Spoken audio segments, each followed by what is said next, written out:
Hey everyone, welcome to the show. Such great news. Donald Trump's election denying candidates continue to lose. Democrats officially retain control over the Senate. They could even pick up a one-seat advantage in the Georgia runoff. And Democrats could even retain control over the House, although that's still a long shot. But even if they lose the House, it's looking like Republicans are going to have an eensy weensy teeny tiny little bitty margin. It's going to be hell for whoever takes over in the Republican Party. So here's what's gone down in the past few days. As of Friday evening, Trump endorsed Blake Masters lost his race in Arizona that allowed Mark Kelly, the Democrat, to secure another 6-year Senate term. And what's funny is that Donnie Jr. is trying to blame Mitch McConnell for this loss. He's making it out to be some sort of conspiracy that McConnell pulled funding for Masters, which he did. I told you guys about that. But the truth of the matter is that McConnell's super PAC ran focus groups and they found that Masters performed worse than any other candidate. Not just worse than any candidate in this cycle, not just worse than any Republican or Trump backed candidate. He scored the worst results, they said, of any candidate they've ever tested. That's who Trump handpicked and campaigned for. Then on Saturday, the Nevada Senate race, which I was so nervous about, that was called for Democrat Catherine Cortez Masto. It was very tight. I mean, she didn't win by a huge margin, but it gave Democrats the official lead in the Senate. And so she beat out Trump-backed candidate Adam Laxalt. As I said over the weekend, Trump's candidates are going down harder than Melania at a billionaire convention. I'm not judging. I am not judging. Women can and should do whatever they want with their bodies and their time. It's just an observation. What that means is that even if Republican Herschel Walker wins in the Georgia runoff next month, the Senate will still be tied.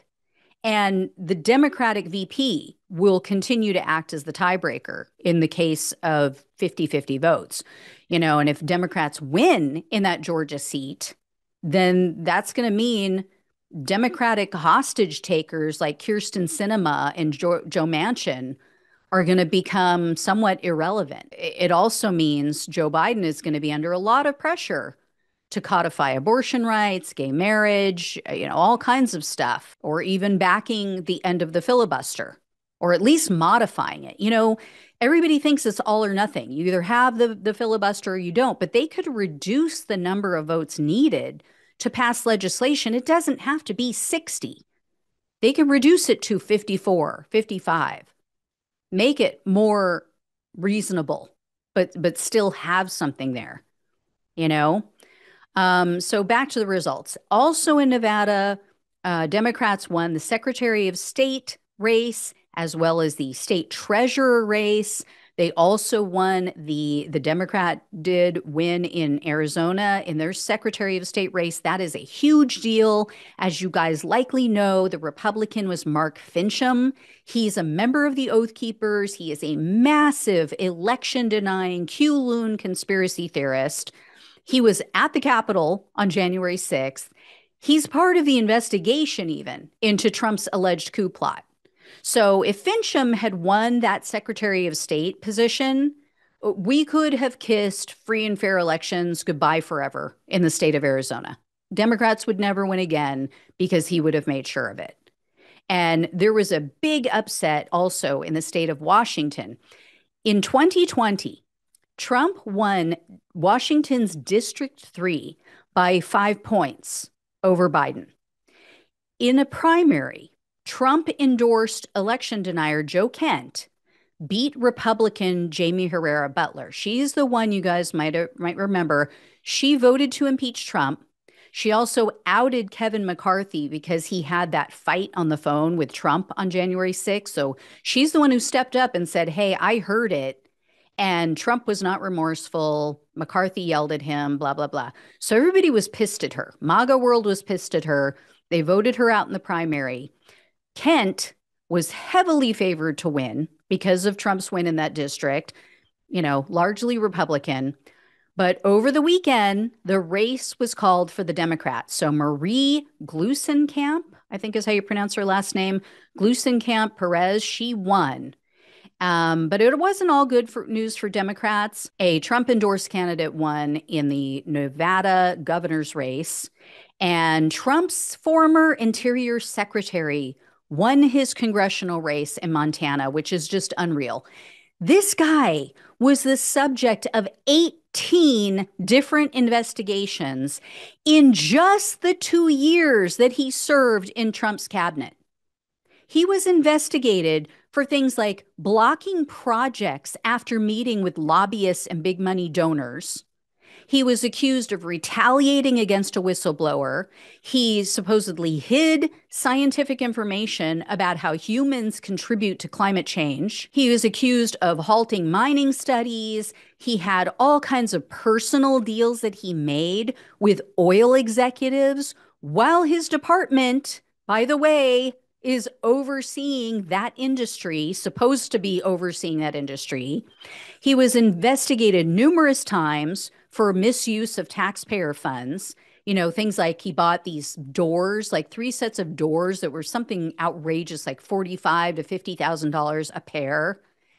He paid for his wife's travel expenses out of taxpayer money. He spent like $12,000 on a chartered flight aboard an oil executive's private plane. Again, while his department is supposed to be overseeing them, regulating them. And that's just some of the 18 investigations. But because he worked in the Trump administration and Republicans controlled everything at that time, he got away with it all.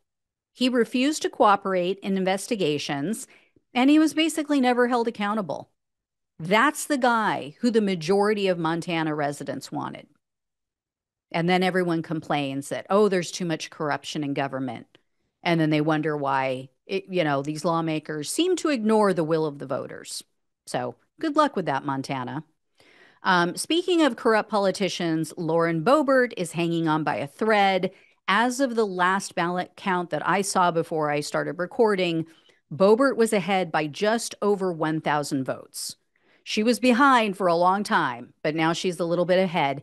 There is still time. There's still a chance, though. It's too close to call because there's about 5,000 outstanding ballots between overseas ballots, military ballots, other ballots that just haven't been counted.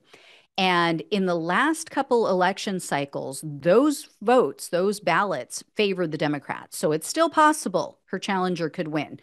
Ballots are still being cured as well, which means that if a voter failed to date their ballot, sign it, something like that, they're contacted and then they have the opportunity to go in and fix the errors. Or I'm going to tell you about another way. So please, please, please share this information with everyone you know. The curing of these Colorado ballots must take place by Wednesday, November 16th, this Wednesday. What's really great is that Colorado allows you to do this by text, apparently. You just have to submit an affidavit and your ID. You can do this by texting the word Colorado to 28683. So this is vital because control of the House will come down to this seat, as well as many outstanding, too close or too early to call races in California. I'm going to do a separate update on California probably tomorrow because there's a lot to cover.